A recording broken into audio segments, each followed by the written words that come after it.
Hola, saludos a todos nuestros amigos de Radio El Camino. Es un privilegio y placer poder compartir estos momentos juntos. Gracias por la invitación. Esperando pueda ser de bendición este capítulo que tiene un título bastante intrigante. En esta ocasión estaremos viendo la biografía de 3 personajes bíblicos en los que encaja perfectamente toda la humanidad. 2 de ellos eran locos y uno cuerdo. Así que sin más preámbulos, entremos en sus biografías. Y mientras escuchamos, tratemos con toda sinceridad de ubicarnos en qué grupo nos encontramos, para que si es necesario, cambiar de bando. Vamos a comenzar con el primer loco. Su historia la podemos encontrar en el libro de Lucas, el capítulo 8, los versículos 26 en adelante. Y aquí se nos va a dar una descripción de este hombre.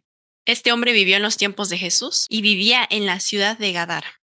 Cuando Jesús llega con sus discípulos a esta tierra, que estaba al otro lado del mar, vino a su encuentro un hombre de la ciudad, endemoniado desde hacía mucho tiempo.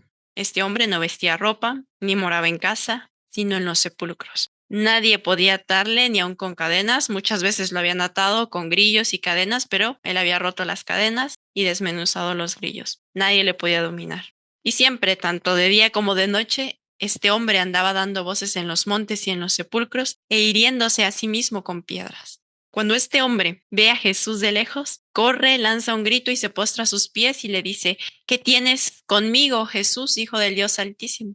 Te ruego que no me atormentes. Entonces Jesús le pregunta: ¿Cómo te llamas? Y él le dijo: Legión, porque muchos demonios habían entrado en él. Al leer la descripción que la Biblia nos da de este hombre, sabemos sin lugar a dudas que estaba loco, que no estaba en su sano juicio. Y la razón de este comportamiento, la razón de esta locura, era porque Satanás lo dirigía. El príncipe de las tinieblas lo inspiraba, moraba en él. Por esta causa era tan fuerte y vivía del modo en que lo hacía, porque hacía las obras que Satanás quería que él hiciera. De este tipo de locos podemos ver muchos ejemplos en la Biblia. La inspiración describe a estas personas como personas que estaban movidas por Satanás. Y su obra, el objetivo de estas personas era atacar al pueblo de Dios, destruir al remanente de Dios. Aún le daban muerte a los siervos de Dios. El libro de Profetas y Reyes, hablando de Daniel en la corte del rey de Babilonia, nos dice: los enemigos de Daniel salieron de la presencia de Darío, regocijándose por la trampa que estaba ahora bien preparada para el siervo de Jehová.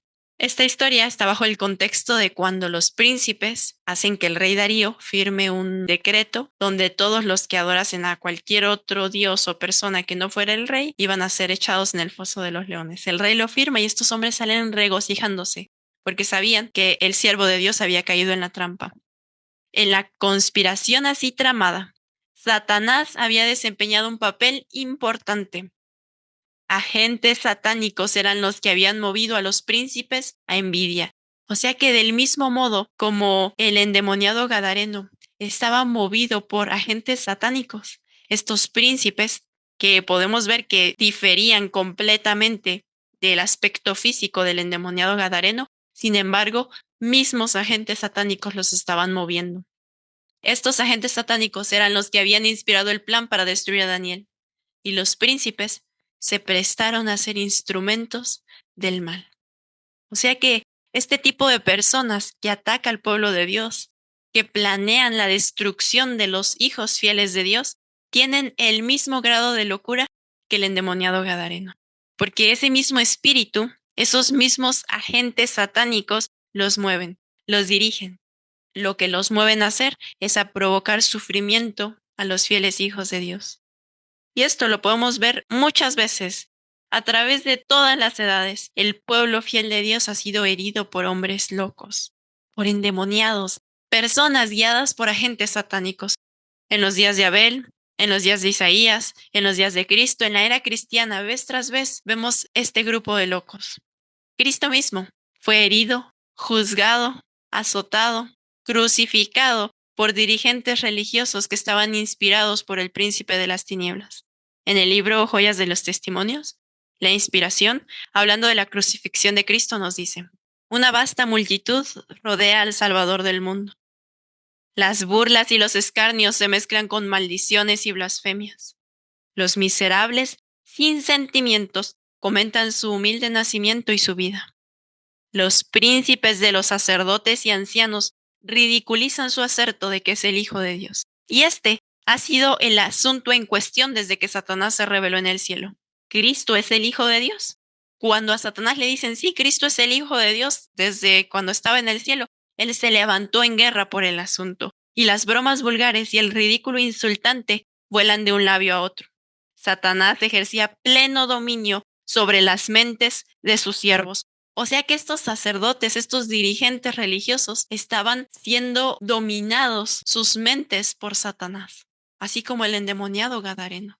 A fin de lograr esto eficazmente, comenzó con los príncipes de los sacerdotes y ancianos y les infundió un frenesí religioso, bajo el manto de religión. Hombres que parecían santos, pastores, dirigentes religiosos, pero movía a estos últimos el mismo espíritu satánico que agitaba a los más viles y endurecidos miserables. O sea que el mismo espíritu que estaba sobre el endemoniado Gadareno estaba sobre estos dirigentes religiosos. Y el objetivo era destruir al Hijo de Dios. Los sacerdotes y ancianos eran hipócritas de los más degradados. Sobre los hombros de Cristo, el precioso Hijo de Dios, se puso la cruz. Y a los discípulos de Cristo en todas las edades que transcurrieron desde el inicio del pecado, quienes los han perseguido, son personas inspiradas por Satanás. Cumplen con perfecta exactitud las palabras de Jesús a sus discípulos, donde Él les dijo que unos locos, movidos, inspirados por el espíritu de Satanás, los expulsarían, los desfraternizarían, los excomulgarían de sus iglesias. Y no solo eso, los perseguirían, los azotarían y encarcelarían. Y aún más, los matarían. Matarían a millares y pensarían que al hacer esto servían a Dios. Y la razón que menciona Jesús en el libro de Juan por la que harían esto o por la que actuarían de este modo es porque no conocen al Padre ni al Hijo. Y Jesús les dice, estas cosas se las digo para que no tengan tropiezo, para que cuando pasen, ustedes se acuerden de que yo ya les había dicho, los iban a expulsar de las iglesias, que los iban a perseguir, los iban a matar. Y la razón es porque no conocen a mi Padre ni a mí. Cuando la presencia de Dios se retiró de la nación judía, tanto los sacerdotes como el pueblo lo ignoraron. Aunque bajo el dominio de Satanás y arrastrados por las pasiones más horribles y malignas, creían ser todavía el pueblo escogido de Dios. O sea que podemos estar en este primer grupo de locos dirigidos por Satanás y aún así pensar que estamos actuando bajo la dirección de Dios, bajo el dominio de Satanás, arrastrados por las pasiones más horribles y malignas, y pensar que somos pueblo de Dios. Los servicios del templo seguían su curso, se ofrecían sacrificios en los altares profanados, y cada día se invocaba la bendición divina sobre un pueblo culpable de la sangre del amado Hijo de Dios y que trataba de matar a sus ministros y apóstoles. Tenemos que estar bien despiertos, no vaya a ser que nos estemos equivocando y estemos en este primer grupo de locos. Y eso no quedó en el pasado, eso no quedó en la edad cristiana, en la Edad Media. Así también ahora, cuando la decisión irrevocable del santuario haya sido pronunciada y el destino del mundo haya sido determinado para siempre, los habitantes de la tierra no lo sabrán. Las formas de la religión seguirán en vigor entre las muchedumbres de en medio de las cuales el Espíritu de Dios se habrá retirado finalmente. Y el celo satánico con el cual el príncipe del mal ha de inspirarlas para que cumplan sus crueles designios, se asemejará al celo por Dios. O sea que en este futuro cercano podemos estar siguiendo las formas de la religión, pensando que estamos sirviendo a Dios, pero estamos actuando bajo el celo satánico, cual el endemoniado Gadareno. Justo ahora existe este primer grupo de locos que, inspirados por Satanás, expulsarán, desfraternizarán y excomulgarán de las iglesias, perseguirán y aún matarán al remanente de Dios. En el libro Iglesia Remanente, escrito por Ellen G. White, nos dice: Satanás tiene una gran confederación, su iglesia. Cristo la llama la sinagoga de Satanás porque sus miembros son los hijos del pecado. Los miembros de la iglesia de Satanás han estado constantemente trabajando para desechar la ley divina y confundir la distinción entre el bien y el mal. Personas que no saben distinguir entre lo que es bueno y lo que es malo, entre algo correcto y algo incorrecto. Ponen lo dulce por amargo y lo amargo por dulce y no saben instruir al pueblo. Estos son miembros de la iglesia de Satanás. Satanás está trabajando con gran poder en los hijos de desobediencia y por medio de ellos para exaltar la tradición y la apostasía como verdad y lealtad. Es que esto dice la tradición, es que esto dice las normas que nos han pasado nuestros dirigentes. Y en este tiempo, el poder de su inspiración satánica está moviendo a los instrumentos vivientes para llevar a efecto la gran rebelión contra Dios que comenzó en el cielo. O sea que hoy mismo hay inspiración satánica sobre instrumentos vivientes, sobre seres humanos, y el objetivo de ellos es continuar la gran rebelión contra Dios que Satanás comenzó en el cielo.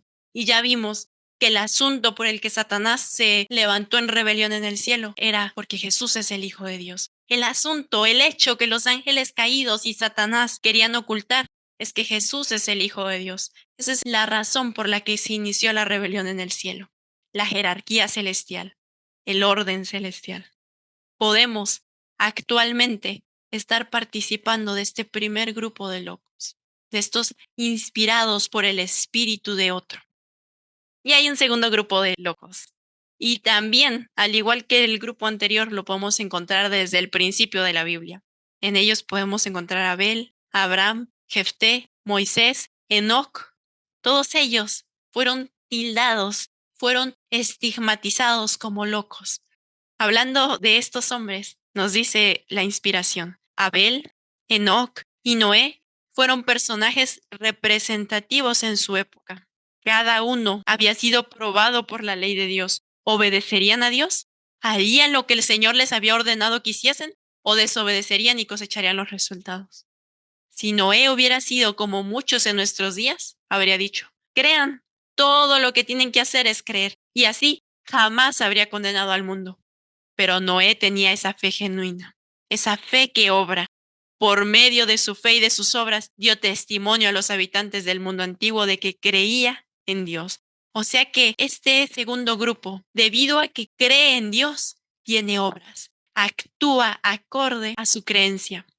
Si Noé hubiera dicho, no puedo construir el arca, pues me considerarán loco si confecciono un arca en tierra seca, no habría tenido ninguna influencia sobre el mundo antediluviano.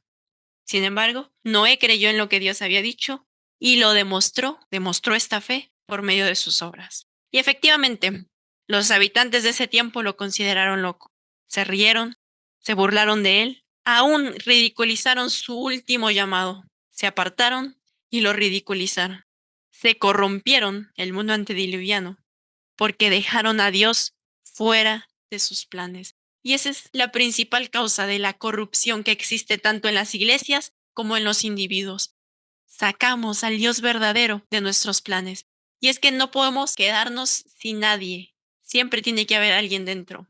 Y cogemos a cualquier Dios porque siempre necesitamos una autoridad superior. Pero cuando sacamos al Dios verdadero y ponemos a otro Dios, a un Dios falso, en el lugar del Dios verdadero, nos corrompemos. Los antediluvianos usaron el tiempo de gracia que les había sido otorgado tan misericordiosamente en ridiculizar a Noé. Lo caricaturizaron, lo criticaron. Estos antediluvianos hablaban de la ciencia y de las leyes que regían la naturaleza y se burlaban de las palabras de Noé, llamándolo loco, fanático. Del mismo modo, hoy hay personas que se basan en la ciencia, en las leyes, en historiadores, en personas que saben los idiomas originales, para burlarse de las claras palabras sin necesidad de interpretación que Jehová ha dejado en su palabra. Y Noé fue el loco de su época. No solo Noé, vez tras vez todos los profetas y todos los que se pararon en favor de la verdad fueron ridiculizados, perseguidos, encarcelados, muertos, y no por los mundanos, no por el mundo incrédulo, sino por los llamados pueblo de Dios, por los miembros, por los dirigentes de la iglesia, por los pastores que estaban inspirados, movidos por el príncipe de las tinieblas. Juan el Bautista, que Cristo dijo que de todos los profetas era el mayor, bueno, a pesar de ser el mayor de todos los profetas, no fue la excepción. En Mateo, el capítulo 11, los versículos 18, Jesús les dice, porque vino Juan, que no comía ni bebía, y ellos dijeron, tiene un demonio. Está loco, no está en sus cabales. El mismo Hijo de Dios, fue tratado como un loco, y no solo de adulto, desde su niñez, por sus mismos familiares.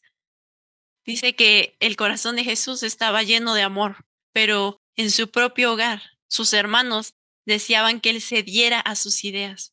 Pero una actitud tal de parte de Jesús habría estado en completa contradicción con su misión divina. ¿Cuántas veces hay ministros, hay personas, hay pastores que quieren que uno ceda a sus ideas, que uno ceda a las ideas de los teólogos?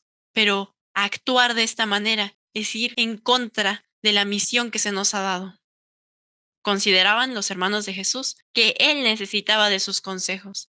Le juzgaban desde su punto de vista humano y pensaban que si dijera solamente cosas aceptables para los escribas y fariseos, evitaría las controversias desagradables que sus palabras despertaban. Y esto era de niño.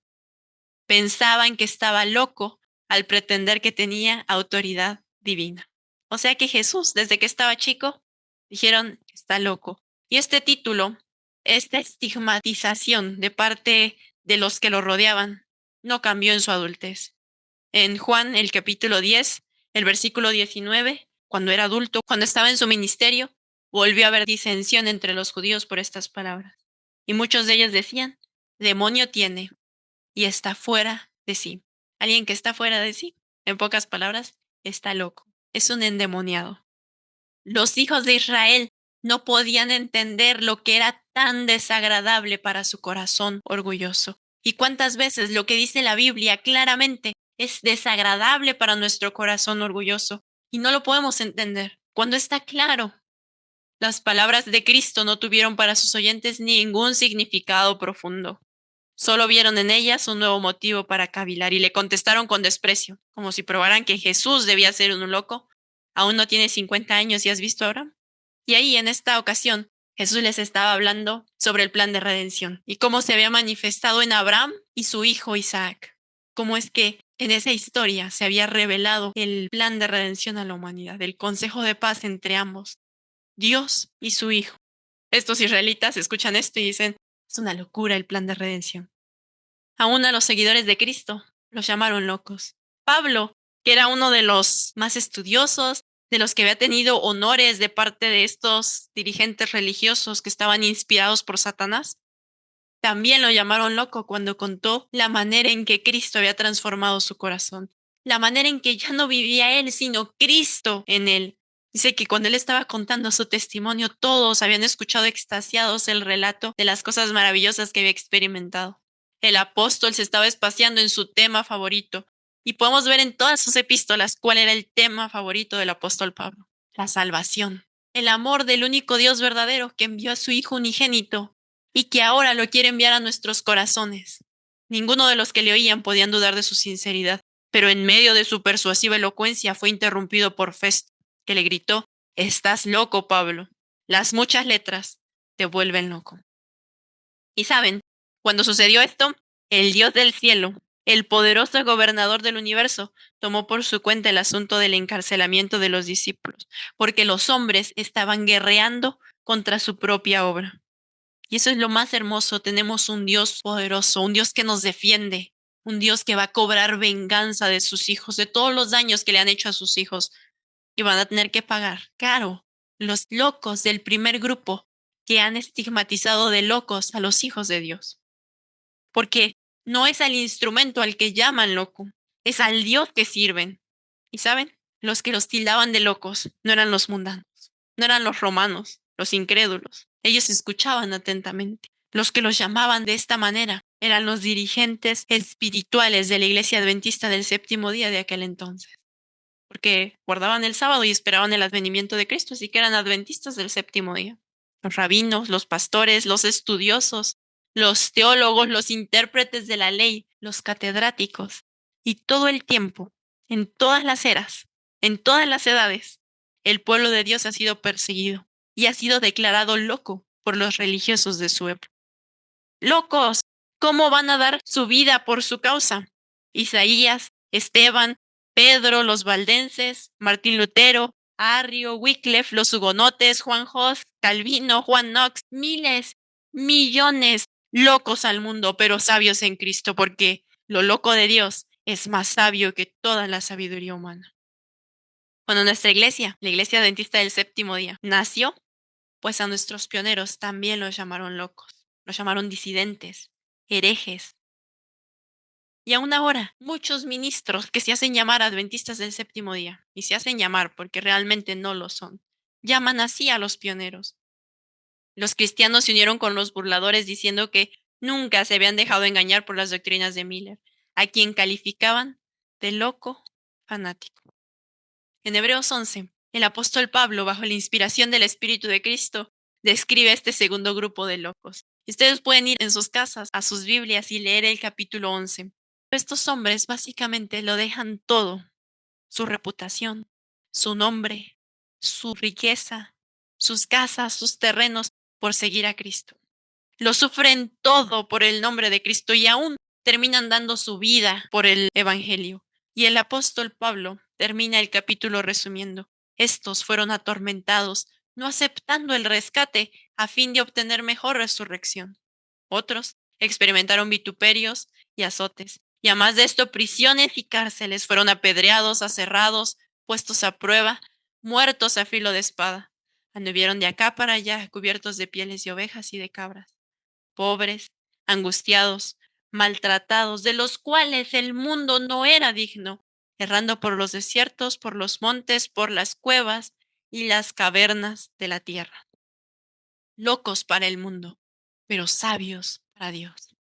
Y en nuestros días, la profecía es clara. Eso no quedó en la edad del oscurantismo. Va a volver a pasar. Va a retomar su furia. Todos los que dejen la senda trillada de la costumbre y aboguen por una reforma encontrarán oposición. Se los considerará locos, dementes, radicales. Y hace una acotación la sierva del Señor: dejadlo seguir siempre una conducta tan coherente. Esta conducta que para los hijos de Satanás es una locura, para Dios es una conducta muy coherente. La calumnia y el reproche serán la recompensa de los que defiendan la verdad como está en Jesús.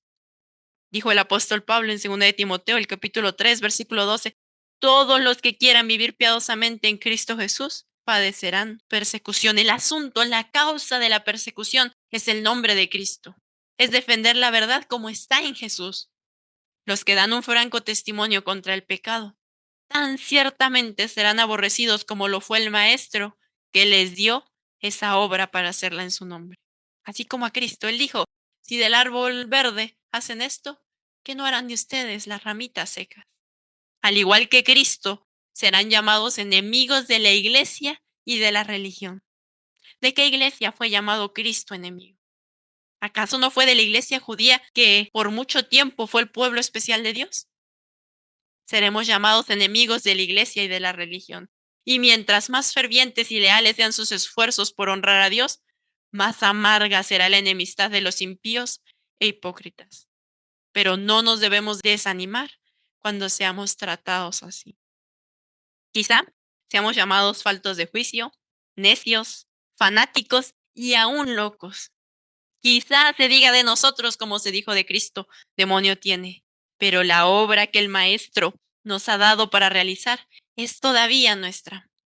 Debemos dirigir la mente a Jesús sin buscar alabanza u honor de los hombres, sino debemos entregarnos a aquel que juzga rectamente. ¿Cuál es nuestra tarea? ¿Cuál es nuestro trabajo? Dirigir las mentes a Jesús, no a otro, sino a Jesús, aquel que juzga rectamente.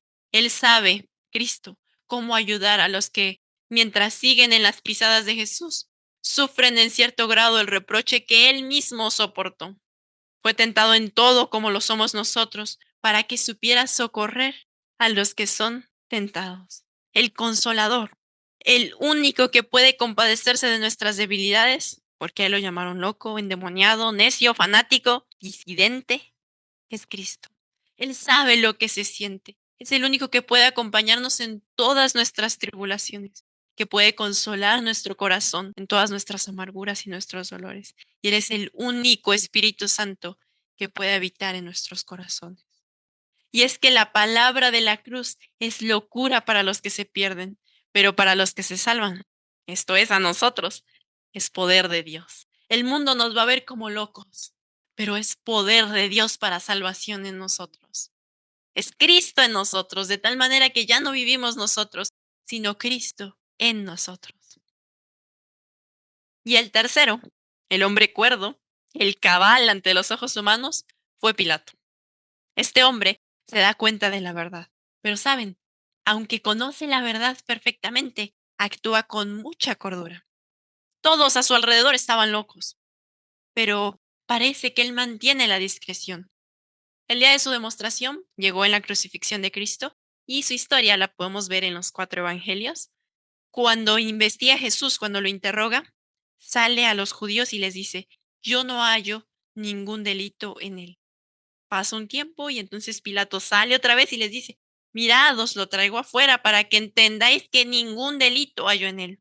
Salió Jesús llevando la corona de espinas y el manto de púrpura, y Pilato les dijo, he aquí el hombre. Cuando lo vieron los sacerdotes y los alguaciles dieron voces diciendo, crucifícale, crucifícale. Pilato les dijo, tomadle vosotros y crucificadle, porque yo no hallo delito en él. Entonces los judíos le responden, nosotros tenemos una ley, y según nuestra ley debe morir, porque se hizo a sí mismo hijo de Dios. Ya vimos que estos sacerdotes, que estos dirigentes religiosos de la iglesia de aquel entonces, estaban movidos por el espíritu de Satanás. Y según su ley, según el manual de su iglesia, Jesús era digno de muerte. Y la razón es porque se llamaba hijo de Dios. Es la razón por la que hubo rebelión en el cielo, porque no querían aceptar que Jesús era el hijo de Dios. Cuando Pilato escucha esto, tiene más miedo, entra otra vez en el pretorio y le pregunta a Jesús, ¿de dónde eres tú? Pero Jesús ya no le dio respuesta. Pilato sabía que por envidia le habían entregado. Él conocía la verdad. Él no estaba siendo engañado. Y estando sentado en el tribunal, su mujer le manda a decir, no tengas nada que ver con este justo, porque hoy he padecido mucho en sueños por causa de él. Entonces, procuraba Pilato soltarle. Pero los judíos daban voces diciendo, si a este sueltas, no eres amigo del César, porque todo el que se hace rey, a César se opone. Tenía dos decisiones. Podía tomar una o la otra. Y tenía las evidencias y las pruebas y sabía lo que ocurriría si tomaba una u otra decisión. Así que viendo Pilato que nada adelantaba, sino que se hacía más alboroto, tomó su decisión. Dice que mandó traer agua y se lavó las manos delante del pueblo. Mientras tanto dijo, inocente soy yo de la sangre de este justo. Allá vosotros. Entonces todo el pueblo respondió que su sangre sea sobre nosotros y sobre nuestros hijos. Entonces Pilato le soltó a Barrabás y habiendo azotado a Jesús, lo entregó a ellos para que fuera crucificado. En esta historia podemos ver claramente los tres grupos. Número 1, la turba loca, encabezada por los dirigentes religiosos de la iglesia oficial de aquel entonces. Este es el primer grupo de locos, dirigidos, inspirados por el espíritu de Satanás. Jesús, el loco que no responde, manso, indefenso, dando la vida por el objeto de su amor, inspirado por el espíritu de su Padre, y a los ojos del mundo loco. Aún ante los ojos del mismo gobernador romano era un loco. Pero, aunque el Evangelio es locura para los que se pierden, para los que se salvan es poder de Dios. Y Cristo es esa sabiduría y ese poder de Dios. Y número 3 estaba Pilato, el hombre cuerdo, que no se metió en problemas con nadie, que arregló su pleito con Herodes, que quedó en paz con los sacerdotes, con la iglesia, con el manual, con las leyes de iglesia, porque estos pastores le dicen, nosotros tenemos una ley. Y según ese manual de iglesia, este hombre debe morir. Se hizo llamar hijo de Dios. Nosotros aceptamos que sea Dios el hijo, pero no que sea el hijo de Dios. Así que Pilato no se mete en problemas con ellos, tampoco se mete en problemas con el César ni con el gobierno. Muy cuerdamente se lava sus manos y dice, yo no soy culpable de nada. Todo bien, fríamente calculado. Pero a pesar de esto, este hombre cuerdo ante los ojos del mundo se volvió enemigo de Dios, porque la Biblia es clara. El que no junta conmigo, aunque no haga nada, igual desparrama. Está actuando en contra de la verdad. El reformador Juan Hus, un loco del segundo grupo que dio su vida por Cristo, dijo, ama la verdad, vive la verdad, predica la verdad, habla la verdad, porque el que no habla la verdad traiciona la verdad. Si nos quedamos callados y no nos oponemos al error como todos unos cuerdos, para no meternos en problemas, para no ser tildados de fanáticos, de locos. Igual estamos en el primer grupo. No, pero yo no apoyé el error. Exactamente, no apoyaste el error, pero traicionaste la verdad. Y ustedes saben quién es la verdad. En Juan 14:6, Cristo dijo, yo soy la verdad. Y ya alguien anteriormente traicionó la verdad en carne. Y ese alguien se llamaba Judas. En el libro de Apocalipsis hay una iglesia llamada la iglesia de la Odisea, que el testigo fiel la describe o describe a sus miembros como tibios, que no son fríos, no son del primer grupo de locos, pero tampoco son calientes, no son del segundo grupo de locos, son cuerdos, son tibios, lo tienen todo, de ninguna cosa tienen necesidad, están en paz con todos, con el gobierno, con el manual de iglesia, con las iglesias protestantes, con la iglesia católica, con el mundo, todo bien, todos cuerdos.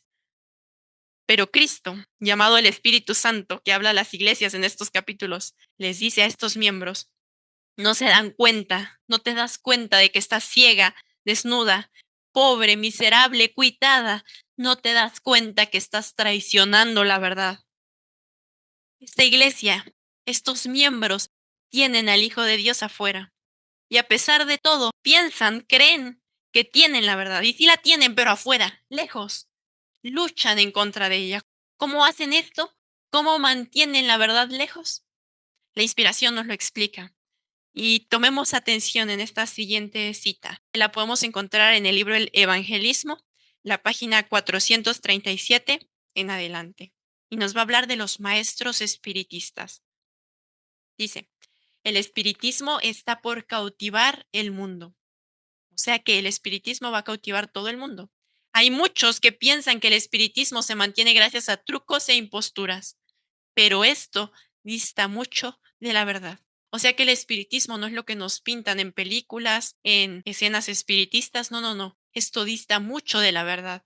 Un poder sobrehumano está trabajando en una diversidad de formas y pocos tienen siquiera idea de lo que serán las manifestaciones del espiritismo en el futuro.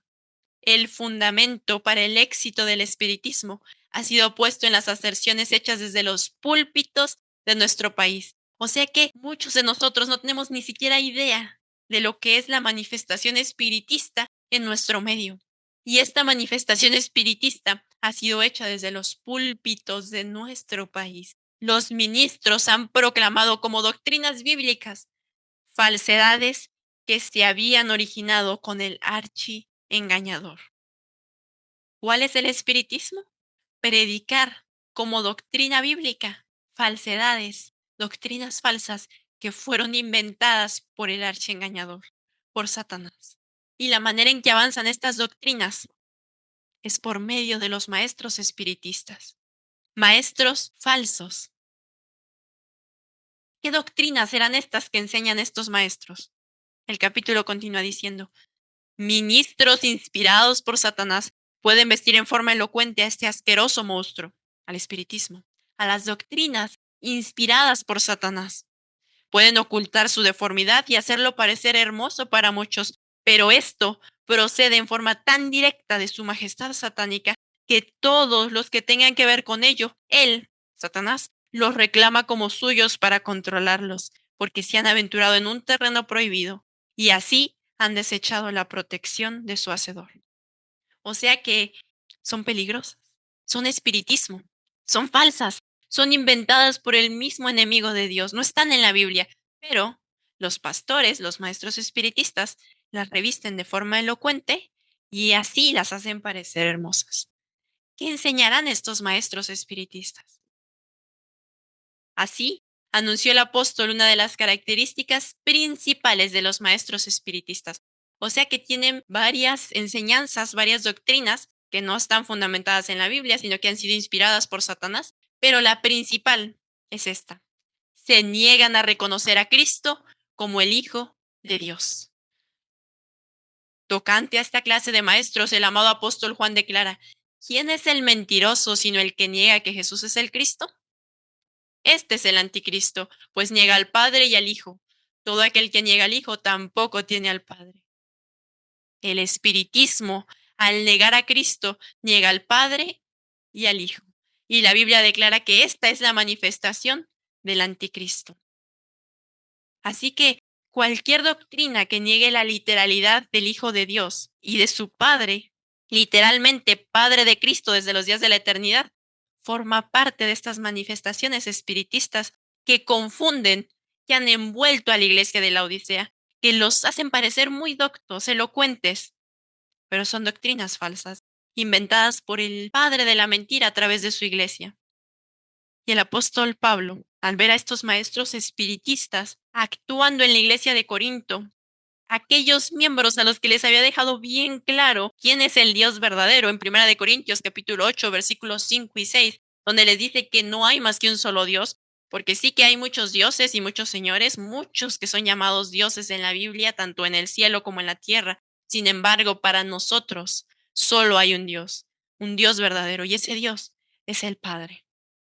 Y la manera de comprobar que sea un Dios verdadero es que ese Dios tiene un hijo. Y en 2 Corintios 11:19, el apóstol, al ver a estos maestros espiritistas enseñando sus doctrinas espiritistas, les dice a los corintios: pues con gusto toleráis a los locos, siendo vosotros sensatos. Porque si alguien os esclaviza, si alguien os devora, si alguien se aprovecha de vosotros, si alguien se ensalza, si alguien os hiere en la cara, lo toleráis. Con vergüenza lo digo. O sea que estos maestros que parecen muy cuerdos, muy sensatos, entran en el grupo de los locos primeros, de los dirigidos por Satanás. Pablo les dice: ustedes toleran a esos maestros espiritistas locos cuando ustedes son sensatos, cuando ustedes tienen la verdad pura en Cristo Jesús. Esos maestros que se dicen prudentes, que no se meten en problemas con nadie, ni con la iglesia, ni con el Estado, son en verdad parte del primer grupo de locos. Porque al predicar estas doctrinas espiritistas que no están en la Biblia, que se tienen que creer por la fe, porque en la Biblia no las podemos encontrar explícitas, están siendo inspirados por el espíritu de otro. Y están en peligro de no darse cuenta como la nación judía. Esa misma lucha que mantuvo Cristo y sus seguidores en todas las épocas con los agentes satánicos, con los maestros espiritistas, que se niegan a aceptar un claro así dice Jehová y que prefieren seguir mandamientos, doctrinas que han sido inspiradas por Satanás, que son de hombres, por concilios de iglesia, está ante nosotros. Ahora mismo está tomando furia esta guerra y tenemos la preciosa oportunidad de poder elegir entre estos tres grupos. Podemos elegir a cuál pertenecer. Y ya vimos, finalmente solo son dos grupos, porque este primer grupo de locos es ocultado bajo el manto de prudencia, bajo el manto de la elocuencia, de ser juiciosos, cautelosos. En el libro Mente, Carácter y Personalidad, se nos promete a nosotros que estamos enfrentando los ataques de este grupo, el poder que Cristo tuvo. En el raciocinio especioso y seductor de los sacerdotes y gobernantes, él, Cristo, discernió la obra de los agentes satánicos.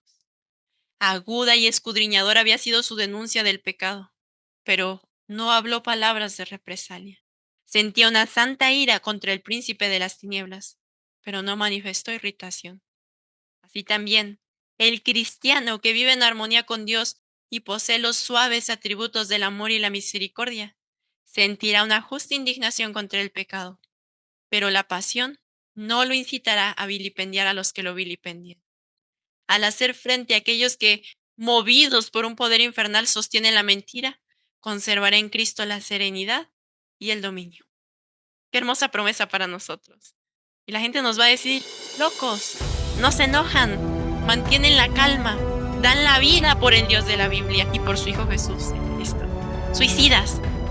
Pero es la más clara demostración, dice la inspiración, de buen juicio, de sabiduría divina, de poder de Dios. Mis amados, oro para que cada uno de los que escuchan este mensaje seamos esa clase de locos, no unos cuerdos ante la sociedad, sino unos llamados elegidos y fieles, que siguen al Cordero donde quiera que va. Que junto con el apóstol Pablo podamos exclamar: ¿quién nos separará del amor de Cristo? ¿Tribulación, o angustia, o persecución, o hambre, o desnudez, o peligro, o espada? Como está escrito: por causa de ti somos muertos todo el tiempo. Somos contados como ovejas de matadero. Antes, en todas estas cosas somos más que vencedores por medio de aquel que nos amó. ¿Y cómo nos amó? Enviando a su Hijo unigénito. Porque es en esto en que se muestra el amor de Dios, en que da todo lo que tenía, su Hijo unigénito, el único ser que lo acompañó toda la eternidad. Por lo cual, estoy segura de que ni la muerte, ni la vida, ni ángeles, ni principados, ni potestades, ni lo presente, ni lo porvenir, ni lo alto, ni lo profundo, ni ninguna otra cosa creada nos podrá separar del amor de Dios, que es en Cristo Jesús, Señor nuestro.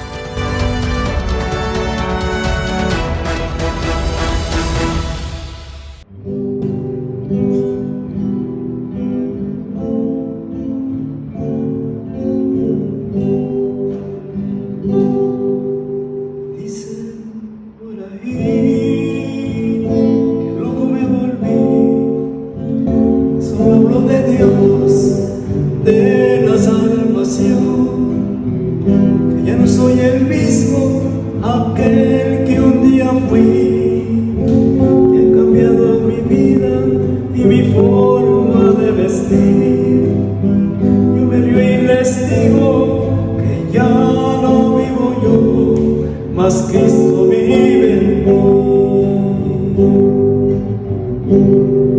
Y la vida que ahora vivo en la carne, la vivo por fe en el Hijo de Dios, el cual me amó y se entregó a sí mismo por mí. Y si me llaman el loco, ¿qué me importa hoy? Este mundo no entiende el verdadero amor. Cuando Cristo Jesús, colgado de un madero, su vida entregó. Dicen por ahí que loco me volví, que hablo de un ser eterno y que su vida dio por mí, que desprecio las cosas que tienen gran valor y que he puesto los ojos en el cielo y su esplendor. Yo me río y les digo que ya no vivo yo, mas Cristo vive en mí.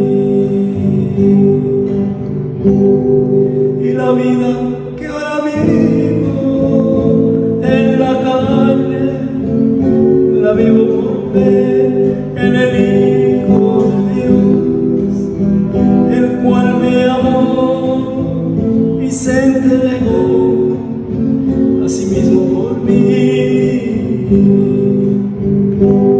Y si me llaman el loco, ¿qué me importa hoy?